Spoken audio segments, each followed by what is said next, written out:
በእግዚአብሔርነቱ የሚራቡ ሰዎች አሉ። እግዚአብሔር የሚፈልጉትን ጥያቄ እንዲመልስላቸው የሚከተሉ ሰዎች አሉ። 2 ዓሣ 5 እንጀራ አባስቶ ሲያበላ ከተማ ሁሉ ተነቅሎ ተከተለው። ንጉስ ሁሉ ሊያረጉት ፈለጉ። ከዛ ጌታ ኢየሱስ ስለበላችሁት እንጀራ ነው እኔን አይደለም ይፈልጋችሁ ጥፉ ከዚህ ያላቸው። ስጋዬን ያልበላ ደሜን ያልጠጣ ሲላቸው ረህ የሚያስጨንቅ ንግግር ነው ብለው ትተውት ሄዱ ይላል። ከዛ ወደነ ጴጥሮስ ዞረና እናንተም ዳይጥፉ ከዚህ ሲላቸው ጴጥሮስ እንዲህ አለ፣ እኛ ገብቶናል። አንተ የሕይወት ቃል አለ። ካንተ ወዴትም አንሄድም። ብንበላም ባንበላም ብንጠጣም ባንጠጣም አንተ የሕይወት ውሃ ነህ፣ የሕይወት እንጀራ ነህ። ልንሞትልህ እንከተልሃለን። እድሜ ዘመናችንን ላንተ ለመስጠት እንከተልሃለን። አንተን የምንከተል ስለበላንና ስለጠጣን አይደለም፣ ሕይወታችን ስለሆንክ ነው አሉት። ኧረ አሜን በሉ ባካችሁ። ዛሬ ሁላችሁ አንዳንድ ሰዎች ጥያቄያችሁ እንዲመለስ የመጣችሁ ሰዎች አላችሁ። እግዚአብሔር ጥያቄያችሁን ይመልሳል። አንዳንዶቻችሁ ግን ራሱ እግዚአብሔር ረቧችሁ ነው የመጣችሁ። እግዚአብሔር ራሱን ይገልጥላችኋል። ኢየሱስ ጌታ። ሁሉ ጊዜ የምናገረው ልናገር፣ እግዚአብሔር ብዙ ጊዜ ፌር አይደለም። በነገራችን ላይ እግዚአብሔር ፌር አይደለም። እግዚአብሔር ጀስት ነው፣ ጻድቅ ነው እንጂ ፌር አይደለም። ይቅርታ፣ በቁጥርና በካልኩሌሽን አይሰራም እግዚአብሔር። ራሱ እግዚአብሔር ሕግ አወጣ። የበኩር ልጅ ኦቶሪቲ የሱ ነው፣ ስልጣን የሱ ነው፣ ሁሉ ነገር የሱ ነው። ስለዚህ ያዕቆብና ኤሳው መንትዮች ቢሆኑ ቀድሞ የወጣው ማን ነው? ኤሳው። ኤሳው ለቤተሰቡ የሚታዘዝ ሰው ነው። ኤሳው ጎበዝ ሰራተኛ ነው፣ ጠንካራ ሰው ነው፣ ሰርቶ የሚመጣ ሰው ነው፣ ደክሞ የሚመጣ ሰው ነው፣ የቤተሰቦቹን የሚያከብር ሰው ነው። በጣም የሚያሳዝነው ነገር ረሃብ የለውም። እግዚአብሔርን መራብ የሚባል ነገር ውስጡ የለም። ያዕቆብ የሚባል ሰው ደግሞ ረሃቡ በጣም አደገኛ ነው። አሜን አትሉም እንዴ? የያዕቆብ ትልቁ ሚስጥር ያለው ረሃቡ ጋር ነው። ወንድምየው ሰርቶ ደክሞት በጣም ርቦት እቤት ሲገባ ሽሮ ወጥ ሰርቶ ምስር ርቦሃል ወንድሜ መብላት አለብህ አለው። እሺ ግን ይኸውልህ ይሄንን ምግብ ማበላ አንተ ላይ ያለውን በኩርና ወደ እኔ ዳይቨርት ስታረግ ነው አለው። ረሃብ የለውም ሰውየው። ኧረ በእናትህ ይሄን ምስር ስጠኝና በኩርናዬን ውሰድ ሲል ከሱ ላይ ተነስቶ ይሆላችሁ በኩርና ያዕቆብ ላይ መጥቶ ጥልቅ አለ። አሜን አትሉም እንዴ? የሆነ ሰው ላይ አለ ዛሬ ረሃብ። ረሃቡ ግን የምስር ወጥ ሳይሆን፣ ረሃቡ ግን የሕይወቱ ጥያቄ ሳይሆን፣ ረሃቡ ግን ራሱ እግዚአብሔር የሆነ ሰው አለ ዛሬ። ያ ሰው ከሰማይ ጋር ሳይነካካ በኢየሱስ ስም ከዚህ ጉባኤ ያወጣል።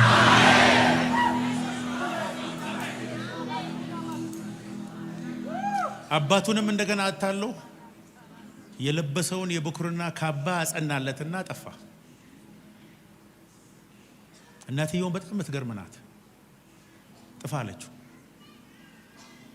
ወደ አጎቱ ላባ እየጠፋ ያለ መንገድ ላይ ድንጋይ ተንተርሶ ተኝቶ፣ ትራሱ ድንጋይ ነው እኮ ተኝቶ እግዚአብሔርን ረሃቡ ጎተተው ወደታች። ረሃብ እግዚአብሔርን ይጎተታል በሉ እስቲ ድገሙና በሉ። ግድ የላችሁም ረሃብ እግዚአብሔር። ሰማያት ተከፍተው መላእክቶች እየወጡ እየወረዱ በራእይ አየ። ሲነቃ ከእንቅልፉ እንደዚህ ያለ እግዚአብሔር በርግጥ ይሄ እግዚአብሔር ደጅ ነው አለ። እግዚአብሔር በዚህ ነበር እኔ አላወቅኩም። ይኸውላችሁ ያንን ቅባት ይዞ አጎቱ ቤት ሄዶ ያጎቱ በጎች ሁሉ እስኪራቡ አጎቱ እስከሚገባው ድረስ የሚታይ ቪዚብል ሰውየው የራበው ቅባት ነው፣ የራበው እግዚአብሔር ነው፣ የራበው ሰማይ ነው። አሜን በሉ ባካችሁ። ሚስቶች አግብቶ ልጆች ኖሮት ከብቶችን ይዞ ተመልሶ መጣ። አሻገራቸው ሁሉንና ይህ ያለ እኔ እኮ የበግ ጥያቄ፣ የሚስት ጥያቄ፣ የሀብት ጥያቄ፣ የወርቅ ጥያቄ አልነበረም ጥያቄ። የዛሬ 14 ዓመት በዚህ ሳልፍ እግዚአብሔር መጥቶ እኔ አላገኘሁትም፣ አልገባኝም፣ አለፈኝ። አሁን ግን እስኪመጣ አልጠብቅም። ራሴ ወደ ላይ ወጣለሁ፣ ራሴ ሄጄ ነካዋለሁ። ካልባረከኝ አለቀ። እግዚአብሔር የዘላለም አምላክ የኔና ያንተ የመጨረሻችን ዛሬ ነው። ዛሬ ትባርከኛለህ፣ ተባርከኛል። ዛሬ ትነካኛለህ፣ ትነካኛል። 14 ዓመቴን አስበልቻለሁ። አሁን ግን አልለቀህም። ባለፈው መጥተሃል፣ አልገባኝም። አሁን ግን እስክትመጣ አልጠብቅህም፣ እኔ እመጣለሁ። በዓለም ላይ ብዙ ሀገር በህልሜ መድረስ የማልችልበት ሁሉ እጄ አገልግያለሁ። ትላልቅ የእግዚአብሔርን ሰዎችም ሳገኝ ኢንተርቪው አድርጌያቸዋለሁ። እግዚአብሔር በሰው ዕውቀት ኢምፕረስድ ሆኖ አያውቅም። በሰራው ህንፃ ተገርሞ አያውቅም። ባለህ የደረደርከው ዲግሪ ምንም ጉዳዩ አይደለም። ስለ ዘርህ እግዚአብሔር ምንም አያገባው። እግዚአብሔር ሁል ጊዜ ኢምፕረስድ በሚሆነው በረሃብ ነው። ረሃብ ለመራብ የትምህርት ደረጃ አያስፈልግም፣ ዲግሪ አያስፈልግም፣ ዘር ማንዘር አይታየም፣ ጾታ አይታየም። ረሃብ የሚፈልገው አንድ ነገር ነው፣ እሱም ረሃብ ይባላል። ዛሬ ያ ረሃብ በአንተ ውስጥ ይመለስልሃል። የተወሰደብህ 7 እጥፍ ወደ አንተ ይመጣል። አሜን በሉ ባካችሁ። ኢየሱስ ጌታ ነው። ቁጭ በሉ። ታገለ ከእግዚአብሔር ጋር ሰውየው። ልቀቀኝ አለው እግዚአብሔር። አለቀም። ልቀቀኝ ብያለሁ፣ አለቀም። ሌሊቱን ሙሉ መጨረሻ ላይ እግዚአብሔር እንዳለ አንተ አለ ሰው ብቻ አይደለም እግዚአብሔርን ታግል አሸነፈ። እግዚአብሔር እኮ ነው ያለው አሸናፊ ነህ አንተ። ከዛሬ ጀምሮ አለው ስም ያዕቆብ አይደለም፣ ስም እስራኤል ይባላል። ያንተ ስም ብቻ አይደለም፣ የኔ ስም ራሱ ከዚህ በኋላ የእስራኤል አምላክ ነው። ያንተን ብቻ ሳይሆን የኔንም ቀይረሃል አለ። ኧረ አሜን በለው። መባል ያለበት ምን ነበረ? የአብርሃም የይስሐቅ የኤሳው አምላክ ነበረ መባል ያለበት። እግዚአብሔር ስሙ የአብርሃም የይስሐቅ የኤሳው አምላክ። ከዛ እግዚአብሔር ተቀየረው የአብርሃም የይስሐቅ የያዕቆብ አምላክ። እስራኤል የሚባለው ሀገር የመጣው በማን ነው? በ12ቱ የያዕቆብ ልጆች። ኢየሱስ የመጣው በማን በኩል ነው? በያዕቆብ በኩል። ለካ እግዚአብሔር ሙጥኝ አለቅም። የበረከቴ ምንጭ እግዚአብሔር ነው። ሌሎች አማራጮችን አላየም። የሚያስከፍለውን ሁሉ ከፍላለሁ። መሞት ካለብኝ እሞታለሁ ብሎ የያዘ ሰው ካለ እግዚአብሔር በሱ በኩል ነው የሚቀጥለው። እኔ መጽሐፍ ቅዱሶችን ሳነብ ጌታ ኢየሱስ የፈወሳቸው የባረካቸው የተለየ ነገር ያደረገባቸውን ሰዎች ስታዩ እዛ አካባቢ ከነበሩት ሰዎች ከፍ ያለ ረሃብ ያላቸውን ሰዎች ነው። አይገርም?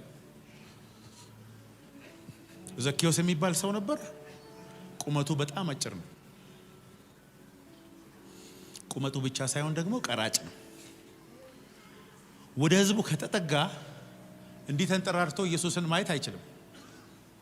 እንደው ያያል ብንባል ደግሞ ሰዎቹ በድንጋይ ይወግሩታል። በዛ ማህበረሰብ ሁሉ የተጠላ ሰው ነው እና ኢየሱስ በዛ ሰፈር እንደሚያልፍ ሰማ። ኤክስኪውዝ ነበረው። ጌታ ሆይ ባይ ደስ ይለኝ ነበር፣ ቁመቴ አይፈቅድም፣ በዛ ላይ ህዝቡ ይወግረኛል። አም ሶሪ ውስጤ እየተመኘ ግን ማለፍ ነው አላለም። በእኔ ሰፈር ኢየሱስ አልፈዋል። እኔ ሳምባይ ውስጥ አየር ኖሮ እስትንፋሴ በእኔ ውስጥ ሆና እኔና ኢየሱስ ዛሬ እንገናኛለን። የሆነ ሰው እንደዛ ነው የመጣው ዛሬ። እንደ ዘኪዮስ ዛሬ ከጠዋት ጀምሮ ቆርጦ የመጣ ሰው፣ ከጌታ ጋር የመጨረሻ ውርርድ ውስጥ ገብቶ የመጣ ሰው ዛፍ ላይ ወጣ።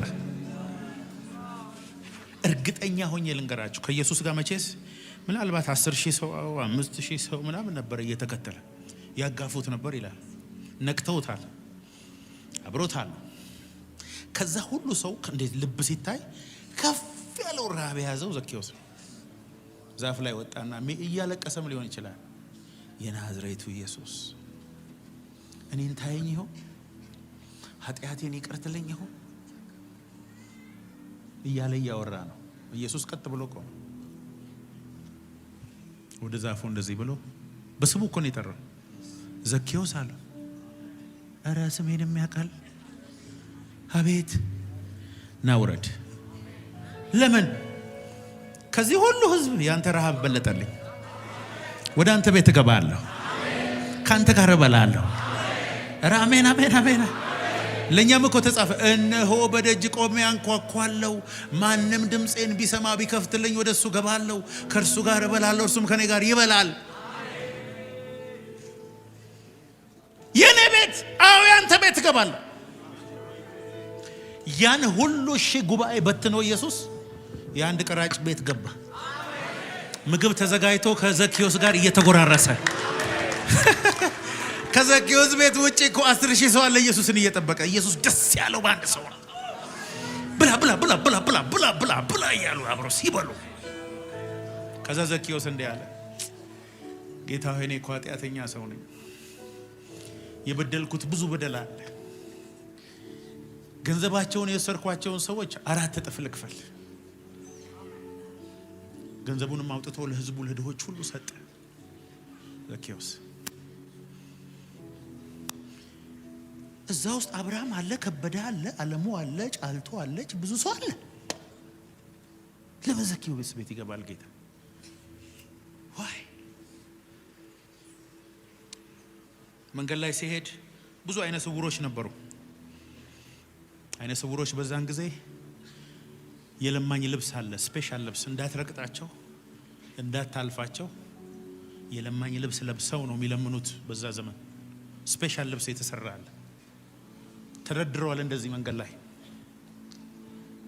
እና ኢየሱስ ሲያልፍ በርጠለሜዎስ አንዱን ያዘውና ምንድነው ግርግሩ አለው። የናዝሬቱ ኢየሱስ በዚህ ያለፈ ነው። ልብሱን አወለቀ።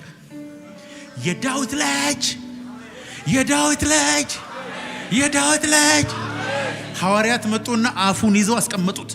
ዝም በል አንተ ደግሞ አይነ ስውር፣ ዝም ብለህ ለምን፣ ምን ያስጮሃል? ጸጥ በል ሲሉት ልቀቀኝ የዳዊት ልጅ።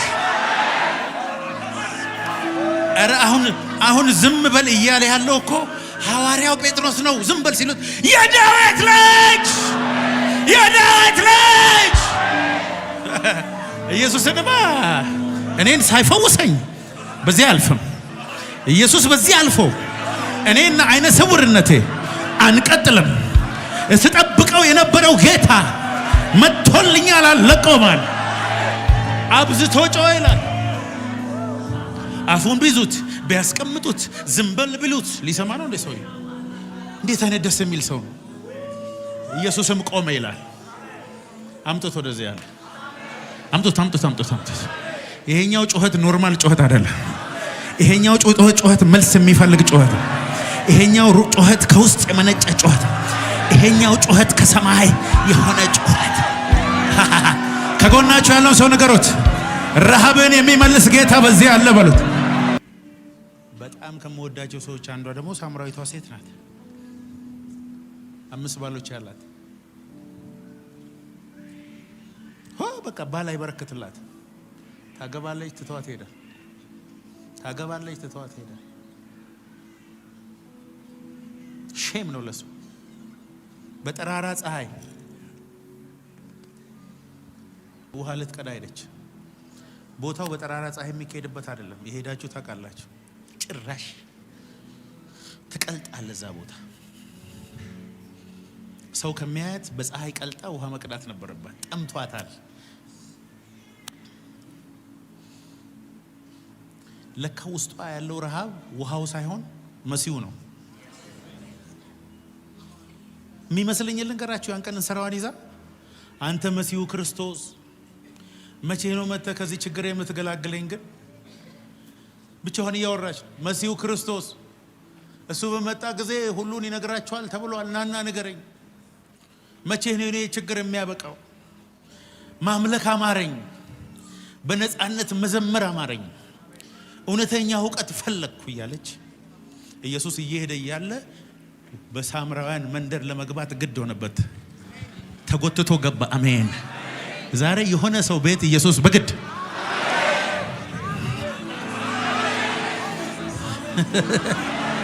ግድ የለም ይኸውልህ እሱ አንተ ቤት ከገባ በኋላ ያንተ ታሪክ ለዘላለም ይቀየራል። የሆነ ሰው ትግም በሳምራውያን መንደር ሊያልፍ ግድ ሆነበት።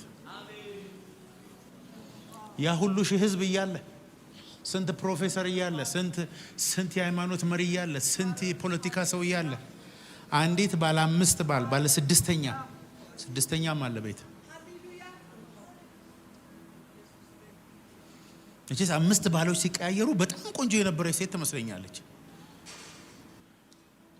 ልቧ ግን በሰማይ የተወደደች ራብተኛ ኢየሱስ መጣ። ከሷ ጋር ለማውራት ስለፈለገ ምግብ ገዝታችሁ ነው አለና በሙሉ ነው የሸኛቸው። ሄዱላችሁ። አንቺ ሴት ውሃ ጠጪ። ጉድ አይሁዳዊ እዚች ጋር ቆብ ያለው ኢየሱስ እንደዛ ነው። የአይሁድን ልብስ የለበሰ ነጠላውን የለበሰ በረባሶን ያደረገ አይሁዳዊ ሆነ ከኔ ውሃ። ይሄ ውሃ የሚለምንሽ ማን እንደሆነ ብታቂ አንቺ ትለምኚው ነበር። እሱ የሕይወትን ውሃ ይሰጥሽ ነበር። ተውባ ካለችው በቴዎሎጂማ እንደራረስ ሴትዮዋ ተጠጣለች። ይኸውልህ አባታችን ያዕቆብ ከብቶቹም ልጆቹም ከዚህ ውሃ ጠጥተዋል። አንተ ከያዕቆብ ከእስራኤል ትበልጣለህ ያለችው። ከዚህ ውሃ የሚጠጣ እንደገና ይጠማል። እኔ ከምሰጠው ውሃ የሚጠጣ ግን ከሆዱ የሚፈልቅ የዘላለም ምንጭ ይሆናል። ይህንን ኢየሱስ ለማንም ብሎ እንደማያውቅ ታውቃላችሁ? የመጀመሪያ ከሆዳችን ውስጥ ውሃ እንደሚፈልቅ የነገረን በሷ ምክንያት። ለመጀመሪያ ጊዜ እግዚአብሔር መንፈስ ነው የሚሰገድለት በእውነትና በመንፈስ ነው ያለው ለሷ ብቻ ነው። እንዲያውም ለመጀመሪያም ለመጨረሻ ለፈሪሳውያን ያልተገለጠ ሚስጥር፣ ከሱ ጋር ለነበሩ ሐዋርያት ያልተገለጠ ሚስጥር፣ ሲከተሉት ለነበሩ ህዝቦች ሁሉ ያልተነገረ ሚስጥር ለሷ ነው። ይሄው ለረሃብ አዲስ ሬቨሌሽን ወደዚህ ምድር እንድታመጣ ያደርጋል እግዚአብሔር። ይሄው በሩ ረሃብ ይባላል። ከጎናችሁ ላለው ሰው ነገሩት፣ የእግዚአብሔር በር በሉት፣ ያንተ ረሃብ ነው በሉት። አይገርምም? እግዚአብሔር ትራንስፖርት ያደርገዋል ረሃብ። ዛሬ የሆነ ቅባት የሆነ ሰው ላይ ወድቃል። እግዚአብሔር ምስክሬ ነው።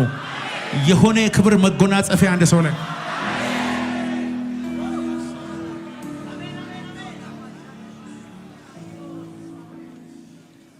እሺ ይሄን ውሃ ስጠኝና ደግሜ እዚህ እንዳልመጣ ይሄን ውሃ እንደ ስጠኝ እባክህ። እኔ ውሃ መቅዳት ሰልችቶኛል። ከዚህ ከሆዴ እየቀዳው ልኑር በቃ። ሂጂና ባልሽን ጠርተሽ ነይ። ባል የለኝም። እውነት ነው የተናገርሽው። 5 ነበሩሽ፣ ያሁኑን ግን አልወሰንሽም። ይሄን ልቀጥል ወይስ ልተው እያልሽ ነው ያለሽው። ቤት አለ ነብይ እንደሆን ያለው ይሄው ለኔ መሲሁን እየጠበቅኩ ያለው ሰው ነኝ። እሱ በመጣ ጊዜ ሁሉን ይነግረኛል። እኔ ነኝ አላት። እኔ ነኝ ማ መሲሁ ክርስቶስ። አዎ እንስራው አንተታ ኢየሱስን በከተማቸው እንዲኖር ለመኑት። ኢየሱስም ከነሱ ጋር ኖረ ይላል። የአንድ ሰው ረሃብ ሙሉ ከተማ ያድናል። አሜን አሜን አሜን።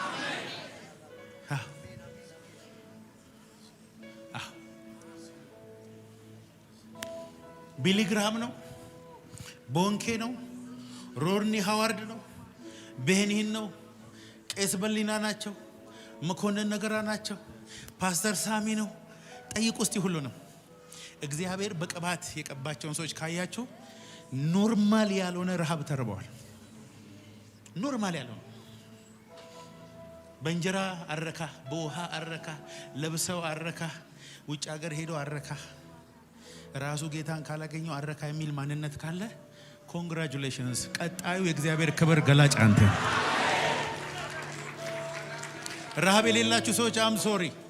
ለትልቅ ክብር እግዚአብሔር አላጫችሁ። ሌሎች ሲጠቀምባቸው ለማየት ነው የተጠራችሁት። ውስጣችሁ እየተገላበጠ እሳት የሚያስጨንቃችሁ ከሆነ ከእግዚአብሔር ውጪ በባነሰ ነገር በመደሰት ያቃታችሁ ሰዎች ለእናንተ ዛሬ የምስራች ነግራችኋል። የሰማይ አምላክ እግዚአብሔር በኢትዮጵያ ምድር የሚገልጣችሁ ነው።